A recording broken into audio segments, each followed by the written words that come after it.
dúo sin igual, de cine y juegos hasta la canción. Y cuando llega el viernes, misterio les vamos a dar. Stream Fighter ya está en la pantalla, todo lo bueno, todo lo que importa está acá. Stream Fighter, no te lo puedes perder, de lo cotidiano a lo oculto vamos a rockear. Muy buenas a todos, sean bienvenidos otra vez a un nuevo video de Stream Fighter. El tema de hoy va a ser sitios o lugares abandonados en el mundo. ¡Vamos! El primer lugar del que voy a hablar es la isla Hajima o isla Acorazado, que se encuentra en Japón.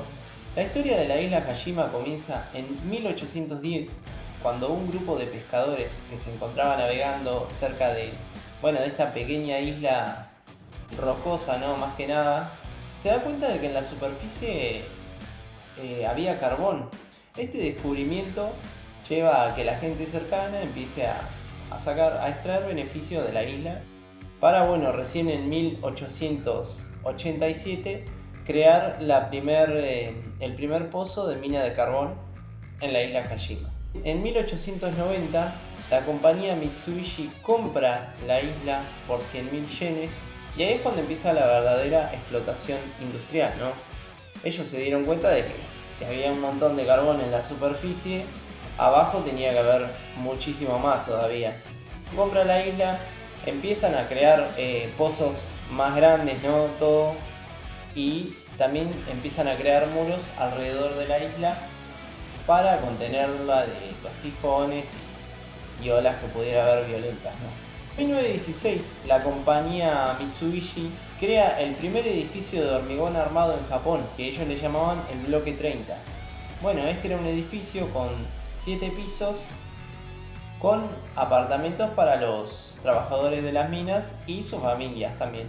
Después de eso empieza como una época de mucho crecimiento en la isla, porque la compañía empieza a invertir mucha plata, además de las minas, en escuelas, hospitales, escuela secundaria, cine, bares, cancha de pádel, cancha de pádel no. Así que se empieza a ir creando como una especie de mini ciudad de 480 metros por 150 de ancho, o sea, es una cosa muy pequeña era, ¿no? Y ahí es cuando también empieza a llegar más gente y se empieza a poblar cada vez más. Un dato un poquito oscuro, ¿no?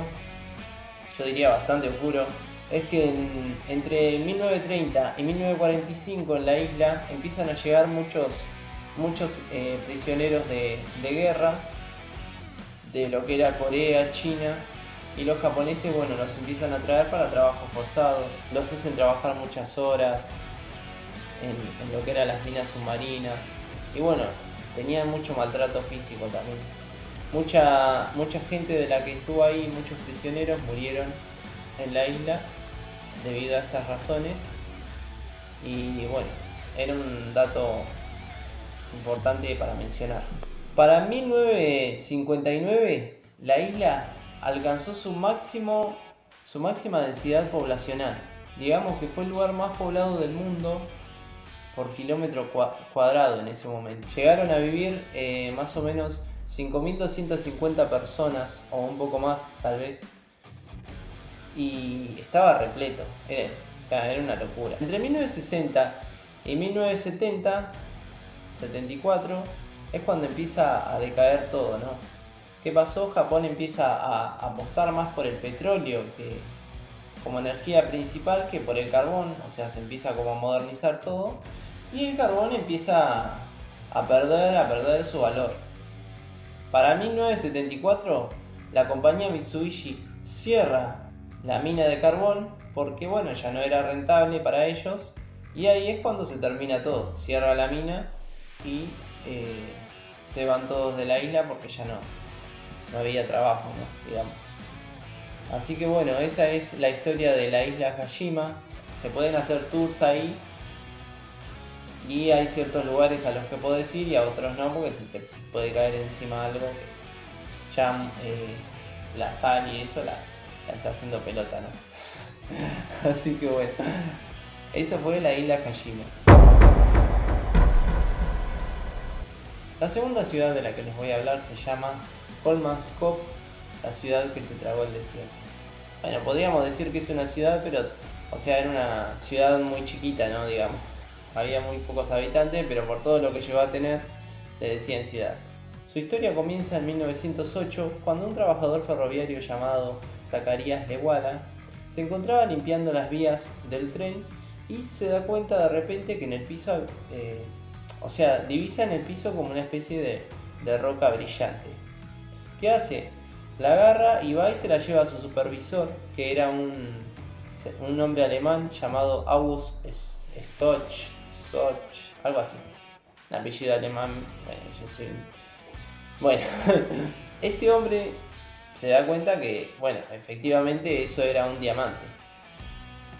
Lo que tenemos que entender es que para ese entonces África estaba siendo colonizada por Alemania y bueno, se habían repartido como muchos de sus tierras, entre eso estaba Namibia.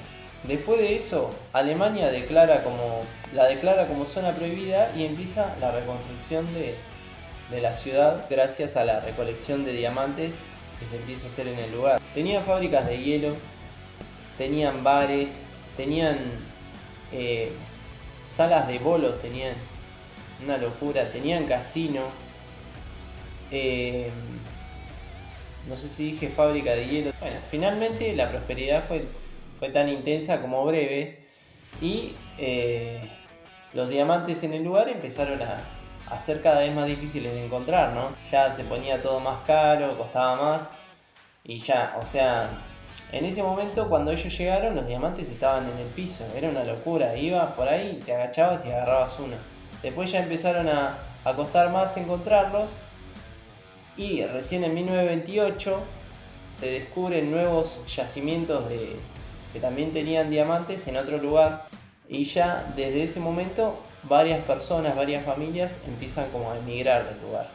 Para 1954, algunos dicen 54, otros dicen 56, ya la ciudad había quedado vacía, se estaba yendo la última familia. Se va la última familia, la ciudad quedó vacía. Así que bueno, Kolmanskop ahora en la actualidad es una ciudad que está muchos lugares cubiertos por arena, es un paisaje increíble, se ve y nada, está muy interesante la historia, quería mostrárselas. Para terminar voy a hablar de Joto-Wan, la aldea verde. Esta aldea tuvo sus comienzos en 1950, es relativamente nueva, ¿no? Se encontraba ubicada en Shenzhen. Bueno, eso, a 90 kilómetros de Shanghái. En su apogeo en 1980 llegó a albergar hasta 3.000 residentes y más o menos 2.000 eran pesqueros, bueno, el otro era su familia, ¿no? Y tuvo mucho éxito, fue muy exitosa con la pesca, tenían mucha riqueza, ¿no? ¿Qué pasó? La gente se empezó como a tener muchos problemas porque, bueno, era difícil tener los servicios básicos, ¿no? Estaba muy alejada de todo, tenías que caminar mucho, así que, bueno, la gente se empezó a ir, para 1990 se empiezan a ir, y recién para 2002 la isla quedó casi completamente vacía porque todavía tengo entendido que hay gente que, bueno, se queda ahí y son como los guías de la aldea. Después del abandono el paisaje se fue cubriendo poco a poco de hiedra y va dejando como un paisaje verde espectacular en las casas. Y nada, es un lugar muy interesante. Shenzhen. Bueno, muchas gracias por acompañarme en este video. La verdad que es el primer video que hago, espero que no se note tanto. Y nada, espero el domingo el domingo que viene va a estar mi hermano Luchi, así que yo voy a estar preparando a ver otro tipo de material, ¿no? Así que bueno, muchas gracias por acompañarnos en el video de Stream Fighter. Y los esperamos también en los streaming. Sigan, véanos los miércoles y los viernes. Vamos a estar de a las 10 los miércoles y 10 y media los viernes. Así que bueno, muchas gracias por acompañarnos. Suscríbanse, síganos, pongan me gusta si les gustó el video y nos estamos encontrando nuevamente.